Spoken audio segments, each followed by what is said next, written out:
Hello friends, एक बार फिर स्वागत है आप सभी का अपने यूट्यूब चैनल 1 to 1 क्लासेस पे। आप है मेरे साथ यानी कि आपके अपने दोस्त निदेश बजाज के साथ। दोस्तों, क्लास 10th बोर्ड के एग्ज़ाम के लिए कुछ most important case based question आज के सब्जेक्ट सोशल साइंस से हम लेकर आए हैं आपके लिए।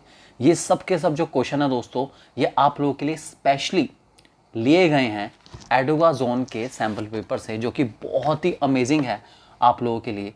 इतने अच्छे सैम्पल पेपर्स हैं, इनके ऊपर सारे के सारे केस बेस्ड क्वेश्चन, एमसीक्यू, बहुत अमेजिंग मटेरियल है। जल्दी से बाय कर लीजिए। आप इसको अमेजॉन, फ्लिपकार्ट, स्नैपडील सबसे बाय कर सकते हैं करना चाहें तो। हर सब्जेक्ट के अवेलेबल है क्लास 10th के लिए। दोस्तों शुरू करते हैं ज़रा। सबसे पहला क्वेश्चन आपके सामने आ चुका है। Read the given source and answer the following question. Okay, ठीक है। लैंग्वेज डाइवर्सिटी ऑफ इंडिया, ये जो पूरी केस स्टडी है ये हमारी लैंग्वेज डाइवर्सिटी ऑफ इंडिया के ऊपर बेस्ड है। Let us read the matter first. देखते हैं क्या क्या लिखा गया है यहाँ पर पूरा इसके अंदर, उसके हिसाब से हम लोग इसके आंसर देंगे। ठीक है। How many language do we have in India? The answer depends on how one counts it. The latest information that we have from the census of India held in 2011, the census record more than 1300 distinct languages which people mentioned as their mother tongues.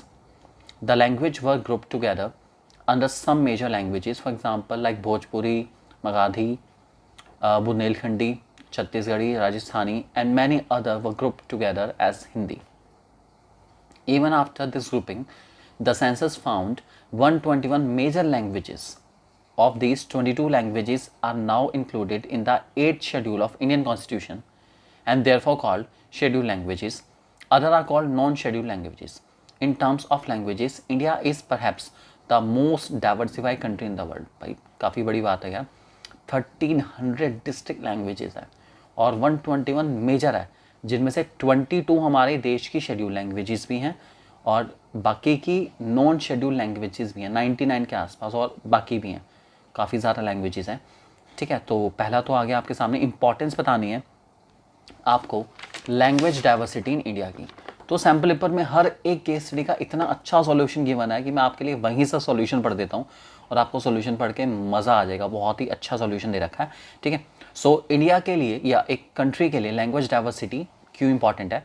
क्योंकि language diversity लोगों को unite करने में help करती है। ठीक है।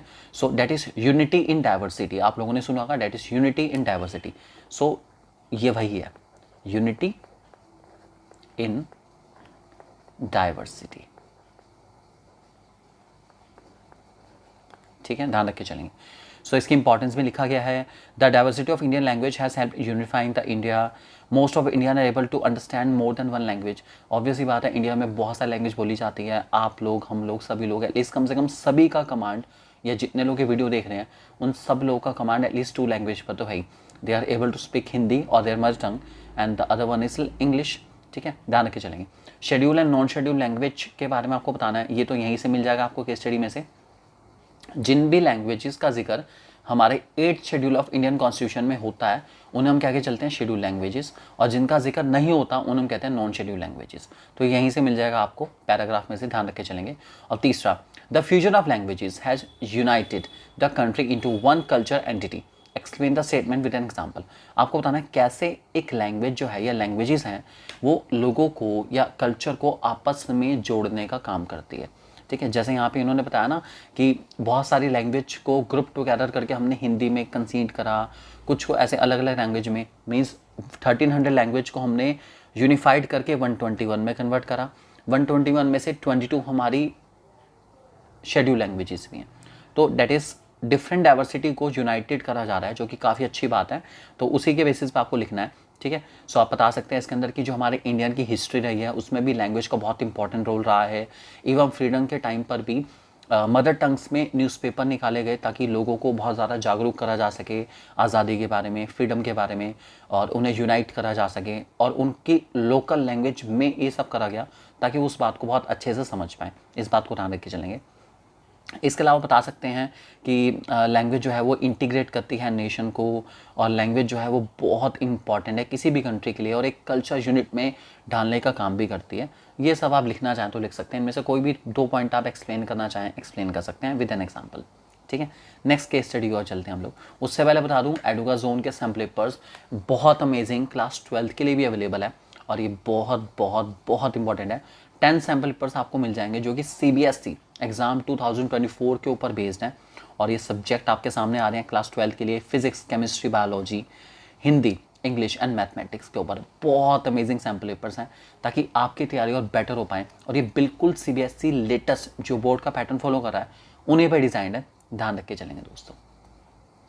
Next हमारा आता है रेन वाटर हार्वेस्टिंग। बहुत ही अच्छा टॉपिक, बहुत ही सिंपल टॉपिक के ऊपर हमारी केस स्टडी बेस्ड है। चलिए पहले एक बार देख लेते हैं क्वेश्चन क्या क्या है, ठीक है। कभी भी केस स्टडी आए तो आप ऐसे भी कर सकते हैं कि पहले आप क्वेश्चन पढ़ लें, उसके क्वेश्चन क्या है, why is rain water system is a viable alternate. Viable means सबके लिए एक्सेसिबल क्यों है, ईजी क्यों है सबके लिए। उसके बाद प्रोसेस बतानी है क्या है, और 2 मेथड बताने हैं कि एंशिएंट इंडिया में कैसे कैसे हम लोग वाटर को सेव करते थे। वाटर कंजर्वेशन की 2 मेथड बताने मिल जाएंगे यहाँ पे क्वेश्चन के अंदर, बहुत सिंपल है। Many thought that given the disadvantages and rising resistance against the multi-purpose project, water harvesting system has been a viable alternative, both social, economically, and environmentally. In ancient India, along with the sophisticated hydraulic structures, there exists an extraordinary tradition of water harvesting system. People had in-depth knowledge of rainfall regimes and soil types and developed wide-ranging techniques to harvest rainwater, groundwater, river water and flood water in keeping them in local ecological condition and their water needs. In hill and mountainous regions, people build diversified channels like gulls and culls. देखिए ये सारे तरीके हैं जिसके through हम लोग water harvest करा करते थे पहले एंशिएंट इंडिया में, वाटर कंजर्वेशन करा करते थे। तो ये हमारा थर्ड वाले पार्ट का आंसर अपने आप ऑटोमेटिकली हो जाएगा, यहीं से लिख सकते हैं हम, ठीक है। Rooftop rainwater harvesting was commonly practiced to store drinking water, particularly in Rajasthan. मतलब rooftop ये ट्रेडिशन बहुत पहले से चल रहा है राजस्थान में। In the flood plains of Bengal, people develop inundation channels to irrigate their fields. मतलब ये भी ट्रेडिशनल तरीका है। In arid and semi-arid regions, the agriculture fields were converted into the rain-fed storage structures that allow the water to stand and moisten the soil, like Khadins in Jaisalmer and Jodas in the other part of Rajasthan.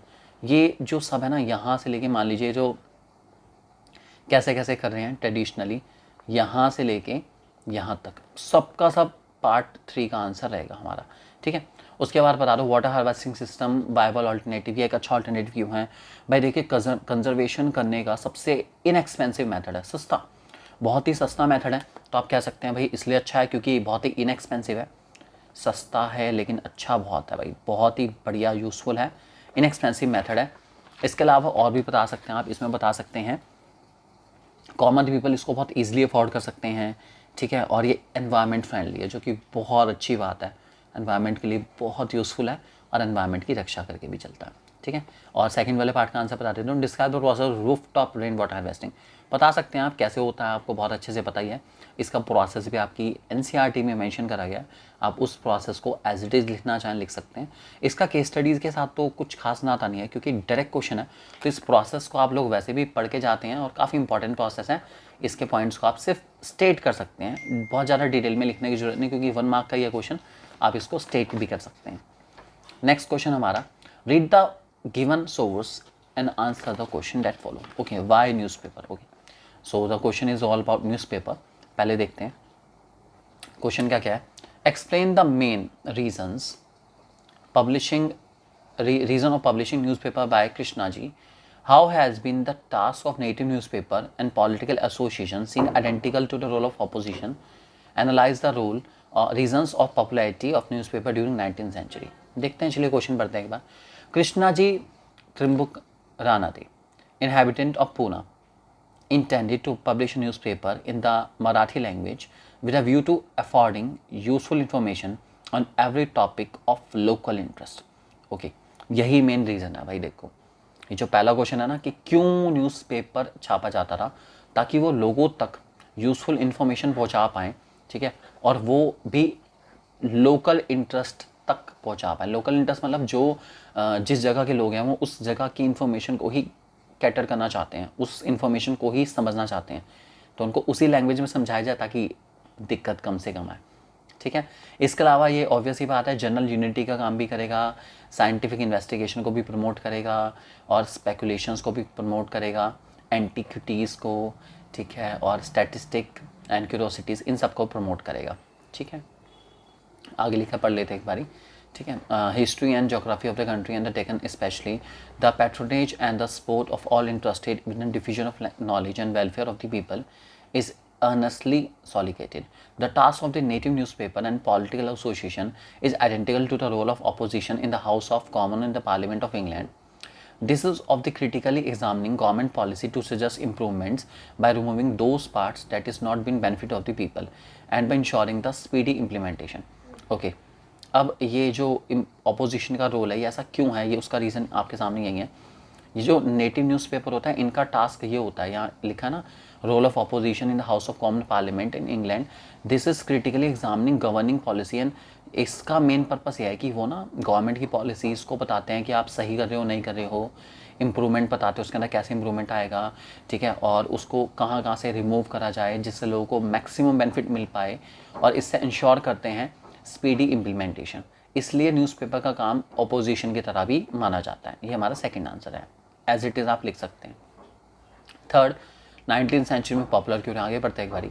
This association ought to carefully study the particular issues gathered as for relevant information of the nation as well as on what is possible and desirable improvement and this was surely earn at considerable of influence. Okay, ये जो सब association बने हुए थे पूरे इनको बहुत ज़्यादा स्ट्रांगली जब बात रखते थे ना तो लोग बहुत ज़्यादा इन्फ्लुएंस होते थे, इसलिए 19th सेंचुरी में न्यूज़पेपर काफ़ी ज़्यादा पॉपुलर हुआ। फिलहाल एक बार इसका ज़रूर आंसर मैं बुक से पढ़ देता हूँ आप लोगों के लिए दोस्तों। तो इसका मेन आंसर दे रखा है बुक में, newspaper shaped and spread new idea. Newspaper जो है ना लोगों की थिंकिंग और न्यू आइडियाज़ को बहुत अच्छे से प्रमोट कर रहे थे।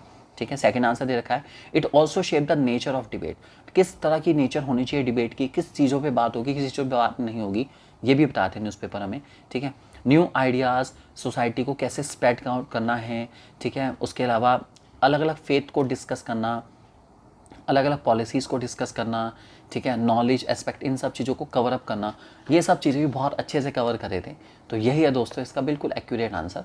तो उम्मीद करता हूँ आपको ये वीडियो बहुत अच्छी लगी होगी और यूज़फुल रही होगी आप लोगों के लिए, और ये कुछ क्वेश्चन आपको डेफिनेटली बोर्ड के पेपर में हेल्प करेंगे। और इवन आप the best thing is that कि कैसे ये स्टडी के क्वेश्चन को देखना है आपको वो समझ आ गया होगा।